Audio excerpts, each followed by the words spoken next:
So I have no idea if Natasha Cloud speaks for the players in the WNBA.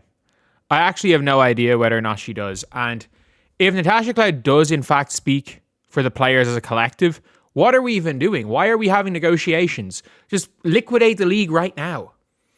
Because basically, I'm not playing this 6 minute long video. Natasha Cloud went on a live and said the players aren't budging.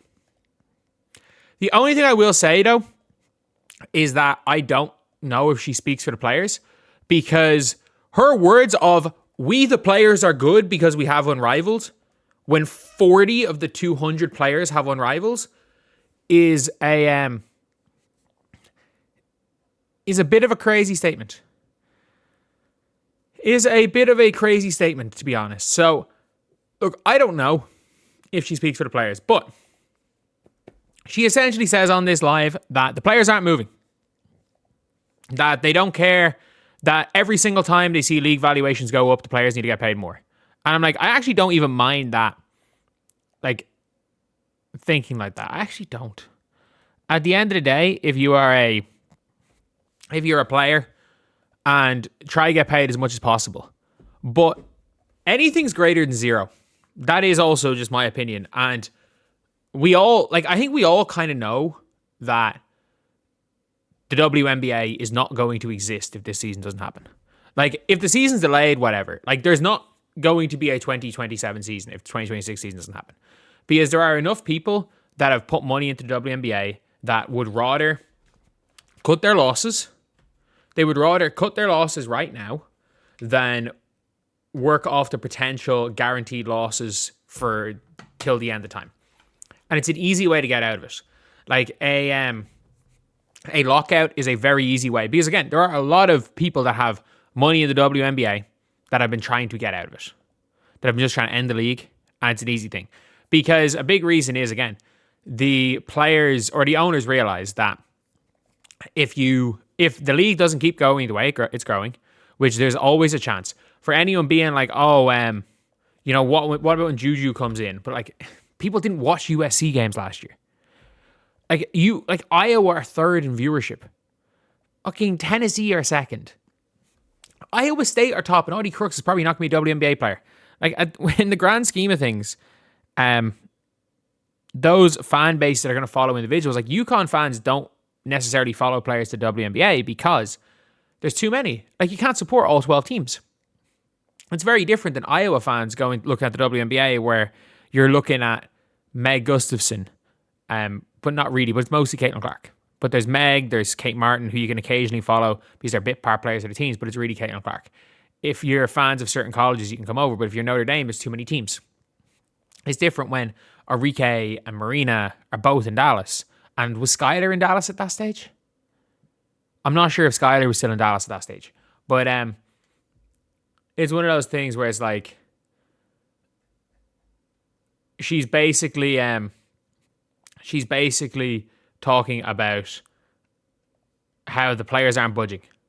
A few years ago, we weren't there yet, so we're not going to take the short. This was actually my favorite part. A few years ago, we weren't there yet, so we're going to take the short end of the stick. So basically, you know what? We're there. No offense to Tash Cloud, who is a great player. Don't get it twisted. Is a great player. Is going to walk into a maybe not $1 million contract. Yep, thereabouts $1 million. Like, she is going to walk into about $1 million if the WNBA season happens. If Caitlin Clark, Paige Bueckers, Angel Reese, Sabrina Ionescu, Aja Wilson, Breanna Stewart, heck, Stewie can stay. If Caitlin, Angel, Paige, and Sabrina, and Aja, I'll put Aja in that 5. If those 5 players left the league would be in a worse position than it was in pre-2023. There are 5 players. And by the way, there's not one of those players coming in that is must-watch box office for a long time.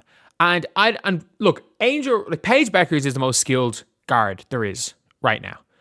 Arike is almost a skill, but Arike is wild and inconsistent, whereas Paige is a much more consistent, skilled player. Caitlin Clark is the best show in sports when she's allowed to run. Angel Reese, for whatever about her play style, she's a gritty competitor. She is the most competitive player in the league. She's the strongest player in the league. And off the court, Angel Reese is larger than life. She is a larger than life figure off the court. There's no ifs, ands, or buts about that. And at least, and it's not one of those Haley Cavendish situations. Angel Reese is fucking good. So you've got those three players. Aja Wilson's the GOAT, and Sabrina Ionescu, she just sells shoes. Like, if it wasn't for the sneaker, I wouldn't put Sabrina in this conversation. But her shoe is that big that I would put her in the conversation. That being said, there is about 5 players that matter. And the problem is that I can guarantee you all 5 of those players want to play. And I wouldn't be surprised if Tash Cloud doesn't want to play. And during these one thing was very interesting that she said. Like, one thing that just confused me. That, sick of these entitled vets. And I mean, look, at the end of the day, you're allowed to negotiate you're able to negotiate what you get. Like, the problem is that they're going into a negotiation on what they believe they deserve, not what they think they're going to be able to bargain for. You realistically are, you're going to be able to get when you're going to be able to get what you're able to bargain for, not what you believe you deserve. Because that's just not how American sports leagues work. The only way players can get what they deserve is if the salary cap is removed. But that's not going to happen. It's not going to happen. It's an American sports league. The salary cap would have to be removed. But at the end of the day, it is there are very clearly still people when we're talking about the WNBA, and this live happened yesterday, as far as I'm aware. But there are still people on the side of the players that are like, we're not budging. As players, we're not budging. And the weirdest thing is that it just depends on who wins. Because there are so many, like, you can hear it in anonymous conversations and even non-anonymous ones. So many players are literally saying, they're like, look, we need a compromise. We need to figure out a way to get this going. And then there are players like Tash Cloud saying, we're not. Not, we need to do, like, we can do this. She has basically just said, as a whole, we're not moving. And look, I don't know if she speaks for the players, because if she did speak for the players, they would have already struck. The strike would have already happened. That's my guess. But another thing, again, it's really confusing is, why do players keep saying we have degrees as a sign of competency in a, let's be real, in a $1 billion negotiation? What does having a college degree have to do with that? This is coming from somebody who has an undergraduate degree in mathematics, who has a master's degree. If I had have dropped out of college, I've never used my college degrees. If I had have dropped out of college when I first started making money on YouTube, at 20, instead of getting my degree, and I don't know why the fuck I decided, I had notions and wanted to get a master's degree, and got a master's degree, I'm no more intelligent. I'd be no more less intelligent than I am now. It doesn't, especially for that specific topic. Yes, in those 2 years of college, I learned more about mathematics. But like, I'm sorry, just having a degree doesn't make you, like, there's no college degree that is going to suddenly make you be able to negotiate deals of this magnitude. No business or economics degree would even help. Not that it would help, but like, would make you able to negotiate deals of this magnitude. There's a reason why there's lawyers there. There's a reason why it's not like these meetings are not just players shouting at owners. And there's a reason why the more players that show up every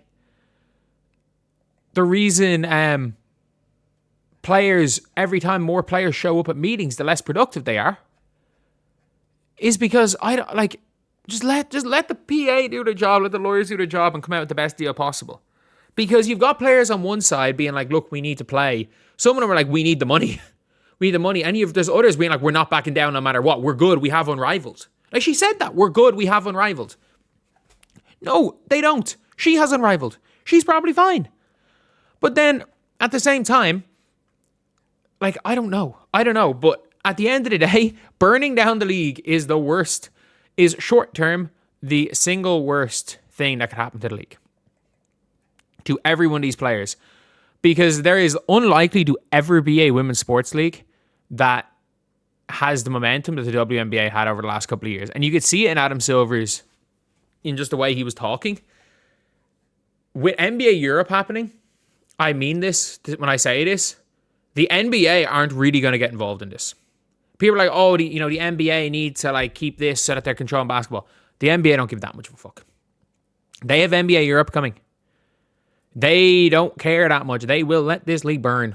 They will let this league burn. And if Tash Cloud is right that the players are not backing down on their demands, no matter what, which again they handed back the same proposal twice, then I mean this when I say this. What are we doing negotiating? Just end the league. End the league right now. Hand Caitlin her P45. She can go play. She can go play in exhibitions and play for Team USA because 40 of you can play in Unrivaled over the summer. Like, I don't know. I really don't know what's going to happen. But there's not going to be a startup league. At worst. When a startup league, or at best a startup league takes 10 years to get to where WNBA is right now. And 10 years before they're able to start getting $1 billion contracts. And yeah, it's a tough one. It's a tough one. But anyway, see you guys.